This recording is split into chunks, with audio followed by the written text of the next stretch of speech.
Let's be very clear. Today's hearing is all about creating 2 new Democratic U.S. Senate seats.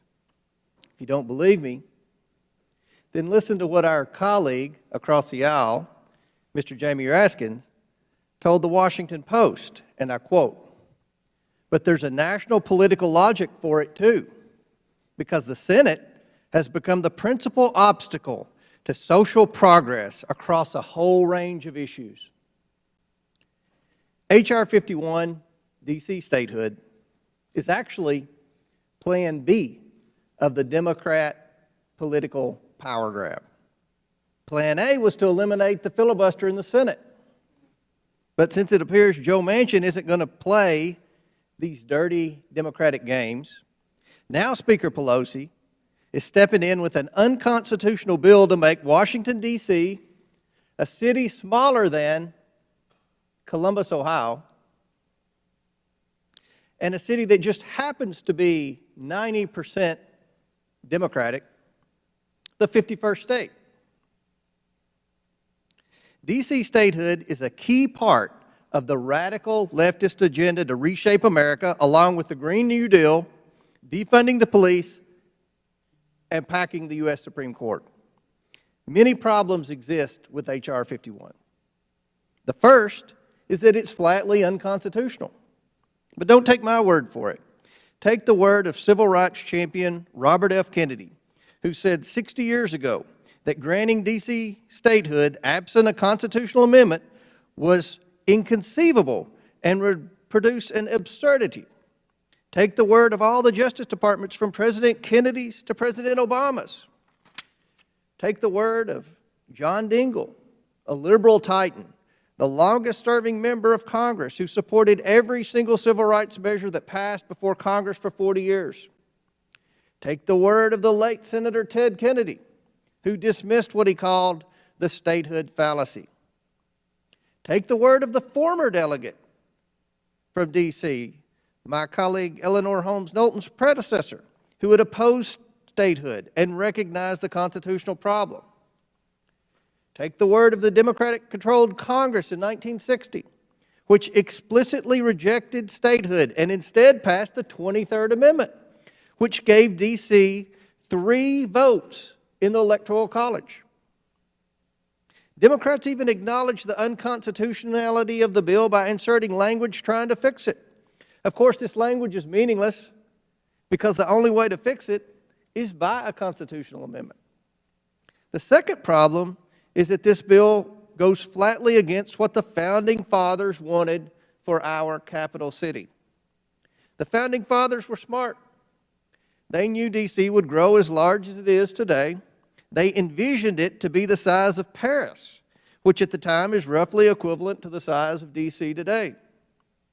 They envisioned a thriving capital city with residential communities, green space, ports, and close access to America's leaders. The Founding Fathers knew this is what D.C. would become, everything that it is today. And they didn't want it to be a state. In fact, they overwhelmingly rejected it. They had other options, New York, Philadelphia, Trenton. Instead, they created D.C. Every Democrat who supports this bill should be asked one simple question. Is it their contention that the founders did not anticipate all the arguments that are currently being made for D.C. statehood? If they believe the founders did not anticipate the arguments, they are wrong. Alexander Hamilton, in fact, proposed granting representation in the House to the district, and it was rejected while ratifying the Constitution. If Democrats believe the founders did anticipate the arguments they're making, they should be asked how we modify the Constitution for any other radical departure from the founders' interpretation. The answer is simple: a constitutional amendment. I will not address the practical negative ramifications of D.C. statehood, but will let my colleague from Georgia present those, and there are many. Liberal progressives supporting this bill support stealing billions from their very own constituents to send it straight to D.C. It's no wonder statehood for D.C. is so unpopular. For years, support for statehood across the country hasn't even reached 30%. Today, well over half of Americans reject D.C. statehood. The Democrats arrogantly say that's because the American people don't understand what statehood means.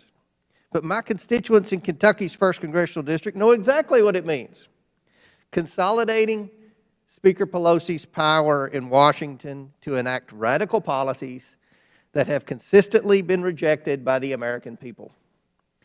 The Democrats want you to ignore the issues I've addressed, but we aren't going to let that happen. If Democrats were serious about D.C. becoming a state, they would introduce a constitutional amendment, like the U.S. Constitution implies must happen in not one, but 2 places. But Democrats are not serious. Instead, they're setting aside the Constitution in order to give progressives a quick win so they can achieve their goals of defunding the police and enacting a new Green Deal. There is zero chance this bill would pass judicial review. The courts know better. The Senate knows better. All of our constituents, who Democrats prefer to call ignorant even though they understand basic civics classes, knows better. H.R. 51 is an unconstitutional and unworkable bill and is rejected by the American people. Congress must reject this proposal. Congress knows better. With that, Madam Chair, I yield back.